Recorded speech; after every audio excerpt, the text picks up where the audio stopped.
Hey guys, it's 21 Maxwell here and welcome to another edition of WWE Updates. We're now way into the future, we're at Payback 2019, so our April pay-per-view for the Smackdown brand in 2019. As you know, because of the change in product, we had dropped to a cult company because of basically such a change in product. But the good news is, despite it saying we couldn't grow popularity within 6 months, that seemed to have came back in our last show that we did. So most shows now for the foreseeable future, we're more than likely going to gain popularity in all 45 regions because we are continually gaining, as I say, 90 plus shows. Our ratings, even if it gets over like a 65, we will gain pop in every region. So a long way to go. It won't take as long as TNA did, but we should meet national at a very quick rate, hopefully. Especially with the amount of shows we do have running as well. Bearing in mind we have Raw, SmackDown, ECW doesn't count, but Raw and SmackDown, as I say, should be a good way forward. So SmackDown has had a lot of star power assigned to it since the brand split, so there's a couple of marquee matchups here that could bring some good ratings. A bit worried with the IC title match we've got between Dean Ambrose and AJ Styles. They've fought a lot recently, so this could encounter the match penalty, but we'll see what happens, as this is WWE Payback 2019. So, because Scotland and the UK has the most amount of, obviously the best rate popularity, the best economy, basically everything is good in the UK at the moment, so we continue to do pay-per-views from there just to make sure we're getting the most amount of tickets sold. And this is on the network, so there is no pay-per-view buy. We'll probably lose a bit of money through the network as well because of popularity levels, but we have such an amount of money in the bank that we can get away with it. So 17,108 in attendance at the Hydro. Usually I start a pay-per-view hype video documenting our two main event feuds, which is Randy Orton versus Seth Rollins, the winner to become the new #1 contender for the WWE World Heavyweight Championship, and fresh after being screwed at WrestleMania, the WWE World Heavyweight Championship on the line as Roman Reigns challenges Big Panther Baron Corbin. So an A-star 99, two very good feuds. The angle show off to a strong start, got the crowd hot and ready for the pay-per-view, and both storylines gained heat. So a good start there, two good main events, strong start to the show. Now we started off with tag team action, and it was a match that had great wrestling and a decent reaction from the crowd, and it saw the Young Bucks defend their tag team championships against Xavier Woods and Kofi Kingston of the New Day, and Sudden Impact's Aero Boy and Akuma. Sudden Impact were eliminated first, then it was the New Day, with the Young Bucks making the fourth defence of the WWE Tag Team Championships. A B80 rating, some good performances there. Akuma and Aero Boy are basically heel luchadors that have come up from Lucha Underground, so they're going to start making some waves. Akuma is one of those ones that's rating really highly, so hopefully he's got a good way to go, and really just bringing a bit of freshness in this division that was mostly the Young Bucks, the Wolves and the Usos previously. A couple of skill improvements there, which is good to see. Negatives there, just inconsistency. It's a good opener, I guess the crowd going, as we hope to have a good show. After the matchup, the New Day are basically in the ring. It was them who eliminated Aero Boy and Akuma, and Aero Boy and Akuma gained some heat by coming down and beating down the New Day. So C plus 67, it's a decent segment there as we look to build the overness up of our new tag team. Next up, we've got The Miz, who's not in the car today. He's basically said, you know what, I'm just leaving, there's no need for me to be here, I'm taking the night off. Chris Jericho says, I am the authority figure here, I am your general manager of SmackDown, and do you know what happens when you don't listen to the general manager of SmackDown? I'm going to put you in a match. So A-star in the A90 segment there. Jericho will put The Miz in a match, and that matchup tonight will be him against Luke Harper, and that's a B-72. So Luke Harper and The Miz will go one-on-one tonight at the pay-per-view. Next up, we had the Trios Championships on the line, and it was a good matchup that saw Akira Tozawa, Will Ospreay, and Manny Andrade get their revenge by defeating the New Heart Foundation of Harry Smith, Teddy Hart and Jack Evans in 13:43 when Akira Tozawa beat Teddy Hart with a German suplex. Tozawa, Ospreay and Andrade win the WWE Trios Championship. So a B80 is pretty good there. The reason the championship has been lost by the Hart Foundation is because With has been a cult company. Jack Evans' bookings for Lucha Underground go to him. He's not on a written deal, he's on open because of his loyalty to AAA. So I just thought, you know what, it gives us a chance to push other guys. The new Hart Foundation will get another good push going forward once we surpass Lucha Underground's popularity, which, even though it's a development company, it's a very complex deal, but basically they have them under contract. They don't have them as basically a development talent, so we don't really own them over them. It's a strange one, but a good match up there, and the Cruiserweights pick up the win in the championship. Next up was that exceptional matchup that saw The Miz defeat Luke Harper in 13:46 with a fast roll-up. A B82, simple match, The Miz winning with a better performance there as well. It's just really a case of promoting the fact that he's basically survived, stolen a victory. It also became a storytelling matchup because of the no storyline behind it. And he's out of here. He's done for the night. We don't want to see The Miz again. Next up was the Cruiserweight Championship in the line. It was a good matchup. It saw Shane Strickland defeat Pete Dunne, King Neville and Rich Swann in 14:18 when Shane Strickland defeated Pete Dunne by pinfall with a handspring back elbow, making the fourth defence of the Cruiserweight Championship. B78, Strickland and of course King Neville steal the show. Pete Dunne seemed to off his game and hinted at a heel turn here, and it's a good win for the champ as he retains against some of our, as I say, top athletes in the Cruiserweight division. So after this, Shane Strickland, as he celebrates his victory in the ring, Pete Dunne decides to come in and he beats Shane Strickland down into the mat. This is a B80, and basically here we are morphing the character of Pete Dunne basically into the Bruiserweight. That's the plan.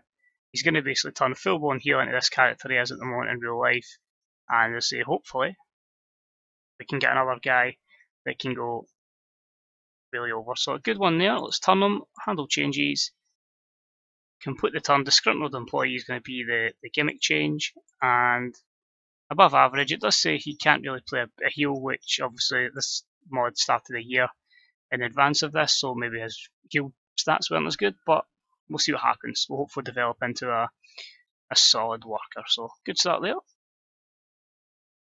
Next up, we've got Sasha Banks coming down to the ringside area to do some colour commentary in the next match for the Smackdown Women's Championship. B78. I'd love to say this was related to the storyline. It's really just a case of Nia Jax versus Charlotte is for the Women's Championship. Nia Jax apparently doesn't come under as a eye candy female, which, fair enough, if that's the way she's been judged in this game, that's cool. So we do need two females to basically get the ratio up because of our type of product. So Sasha's just going to sit at ringside, so we have two females, or attractive females, according to the game. The match itself was absolutely solid. It was a good matchup, and it saw Nia Jax dominate Charlotte and pick up the win in 14 minutes and 10 by pinfall. She wins the SmackDown Women's Championship. The build has finally happened. A B80 matchup, which is good considering the 76 performance from Charlotte, the 63 from Nia Jax. Dominant performance from the now champ, no negatives there. It's a case of if we can keep building these women up, then you never know what kind of rating they could get in the future. So Nia Jax is your SmackDown Women's Champion. She's not like most girls. And then she celebrates in the ring to a B-75, so hopefully she'll gain a good bit of overness from this victory. We then have the band back together, 2MB, Drew McIntyre and Jinder Mahal. Basically they're going to be in tag team action tonight, and they're just really, talking over each other, just saying we'll make sure we've got each other's backs in this tag team match. So that's C+68. Match itself was again a match just to put both of them over. Both of them won't be a team, they're just doing well individually as heels. There's a decent matchup that saw Drew McIntyre and Jinder Mahal defeat Ricochet and Kashinko Nakajima in 12:17 when Jinder Mahal defeated Ricochet with the Sands of Time. C plus 71. So a good win for the heels there. As I say, these are two guys I'm going to be investing in going forward to try and get them to a good level. And yeah, a couple of good skill improvements there and a few negatives. But overall, pretty happy with that. Next up, basically a matchup with people we couldn't have in storylines. So again, just getting a good matchup and getting people on the card. It was a good matchup that saw Angelico, Sami Zayn, Kenny Omega, and Hiroshi Yamato defeat the Hate Empire and Kendrick in London in 15:23 when Yamato defeated the Brian Kendrick with the German suplex. In terms of in-ring work, Sami Zayn was head and shoulders above everyone else. It was really just an opportunity really to give these guys a bit of spotlight, and yeah, we'll see what happens. But B83, few negatives, but overall, with no storyline attached to it, I'm pretty happy. Then I have a matchup between Chris Hero and Cesaro.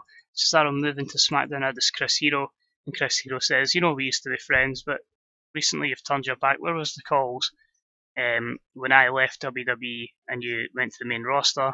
Basically, for years, you've just basically had no mention. Even when I was having my resurgent run in ECW, there was no call from Cesaro. So this is just revenge for a neglected friendship." So B minus 75.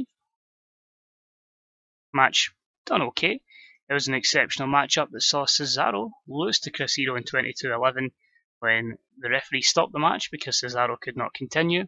Cesaro slowed down by his injury, which is severely hampering his performances at the moment. I think it's only a few months before he's over that. Both the guys with an okay performance. A B80 was hoping they could have done a little bit better, but the two negatives, Cesaro's declining physical ability and working injured, have cost him here. But Chris Hero showing that he had a great run in ECW, and in SmackDown he's going to make this place his own. Next up, AJ Styles saying, you know, he came so close to becoming Intercontinental Champion again, but people keep getting in his road. Tonight's the time where he finally captures the championship back and defeats the lunatic Dean Ambrose. That's a B plus 87. AJ looking good, however the storyline losing heat. This may flop because they've fought each other a few times in the past, so we'll see what happens. And never mind flopping, it's actually turned out to be holy shit incredible. That's the reason it wasn't co-main event, because I thought it would flop so badly. But it turns out they put on an absolute show. An exceptional matchup. Dean Ambrose defeats AJ Styles in 22:07 by pinfall with a headlock driver. Dean Ambrose makes the first defence of the Intercontinental Championship. So at A-star 97, phenomenal. Dean Ambrose won 90, AJ won 86. Even at 41, he's still putting in good matches with severe declining physical ability. This is going to do wonders for the IC title as well, which I thought it wouldn't. As I say, I thought this match was fought badly, but as I say, if we can keep putting these caliber on, because we do have a lot of big names on this brand, then I'll be absolutely delighted. So a good start for the IC title, and we could call it rebirth.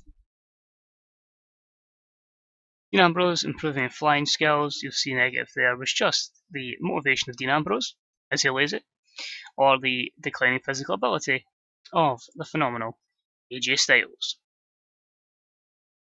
Hype video then for Randy Orton versus Seth Rollins, basically to determine who is going to be the new #1 contender. Both guys staking a big claim for the championship. So that's a B plus 89. Their matchup was absolutely sensational as well. Let's see if this main event flops. I'm going to cry because of how good the co-main event and the third last match were. But an exceptional matchup, and Seth Rollins defeating Randy Orton in 24:32 with a Phoenix Splash. A-star 99, both guys with a good performance, gains the storyline some heat. Seth Rollins becomes your new #1 contender. Because obviously I've taken off the limits of times on the show, we're giving matches a lot more time, so it does seem that is benefiting the workers, putting on some stellar matchups. So delighted with that. It's one of our other 99 A-star matches. We've had a lot of them this year. Hypes up our main event is Corbin versus Reigns. There could be a lot of reasons why this flops, but the storyline gained a bit of heat, hyping up this big match. So that's an A94. Who's going to walk out as champ? It flopped the last time because of lack of psychology. It may flop again, but I'm hoping the overness of both stars can put this over. And yeah, I'll take that. It was about that had sensational wrestling and fantastic heat, and it saw Baron Corbin defeat Roman Reigns in 26-23 by pinfall with the end of days following interference from The Miz. Baron Corbin makes the 5th defence of the title. A91, considering both guys had a 97 and 95 performance respectively, I do believe that if they had the psychology in this matchup, it would have took it basically to 100, so it would have stole the show. But I can't complain. As I say, I had to do the match in terms of a storyline purpose, and it basically ends their feud as we go into Corbin versus Rollins and Reigns versus The Miz. So good rating there. No skill improvements, dirt sheet, just lack of psychology, and A91 for The Miz, beating the shit out of Roman Reigns. So a good segment. The Miz stands tall, and as he just saying, making a statement going, why am I not being used on Smackdown? I was a star on Raw. I beat The Rock at WrestleMania. Let's make this The Miz's show. So overall, there weren't enough attractive women on the show because we had so many men. So even though we had 2, it was 2 to 46. So I think going forward, we'll probably bring in a lot more females. Maybe put a tag team championship for the females on SmackDown. B+88, so some of our pay-per-view clients might be unhappy at that, despite the fact that it was a phenomenal rating. It did increase our popularity in 45 regions. So another solid show. I think if you've got more females on there, you get a higher rating than 88. But it's up to us. As I say, it's a shame it doesn't put Nia under that attractive women thing. But what a dominant monster. I say we'll give some other ladies an opportunity going forward. So I think in this, Nia deserves a good performance because both ladies, as I say, did get a good rating. So Nia Jax and Charlotte are pleased. But so the main thing is, gain pop in 45 regions, just continuing to make our way back up as we head towards national and then global and then so on and so forth. To say we do still have the star power.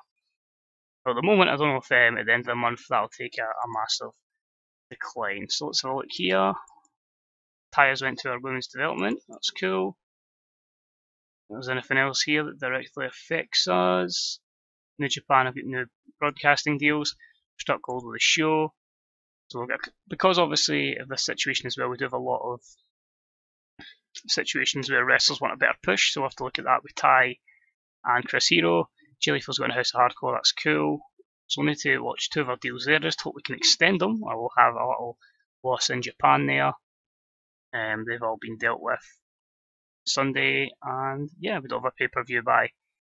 Great. So let's just have a look here. 20.04 for Payback on TV, that's good. Andy Ambrose doesn't like Pete Dunne. Well, you know. So just confirming that Nia Yim has a new contract, that's cool. She signs for 3 years. Chris Hero, that's cool. Got ridiculous amounts of money. So let's see, we've took a massive hit. And did we make money? We still made money. That's absolutely bonkers. So you think we've dropped from national, that's allowed, from global to cult, and we still made 10 million profit. So a big drop in profits, but still the pay-per-view dropped massively. As I say, ticket sales were down because obviously loss on that, but overall, yeah, I'm still fairly delighted with that. Making money, so we're still in a fantastic position. As I say, size 60s, 63s, some places it's poor, but as I say, we can gain that up no problem. As long as we're hitting 66 at the park, most places will be fine. What I just want to quickly check is that not everyone's overness has been hampered by the drop. That little fear it might have. How over is Akira Tozawa? That's crazy. He's not really done much, but he's over. So he might get a big push. AJ rocking those 90s, that's good to see. Cesaro, oh, he's struggling badly recently. As long as we're main eventers, that's the ones I'll care about. Everyone else we got up. Big banter. 94, 95, so aye. So we're just going to stay where we are, basically. I'll keep doing Raws and Smackdowns, putting ourselves in a good position to get to National, and then so on and so forth. Our next show is going to be Extreme Rules, which is the Raw brand, I'm sure. The Raw brand in 3 weeks' time, so a good chance to build up some new guys there, and just, yeah, continue to push along on the save. So as always, guys, thanks for watching. It's deeply appreciated. If you enjoyed the show, let us know what you enjoyed about it. How do you feel about what's happened with the pay-per-view deal? The whole situation, of the fact that now,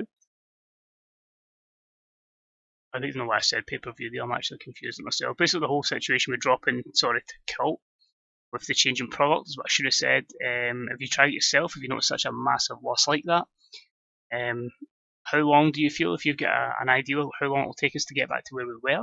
But as I say, as long as we're doing well financially, we've got the big names on, we'll be perfectly fine. So as always, any comments, likes, subscriptions, all that jazz, deeply appreciated. I'll catch you next time for some more TW. Bye bye.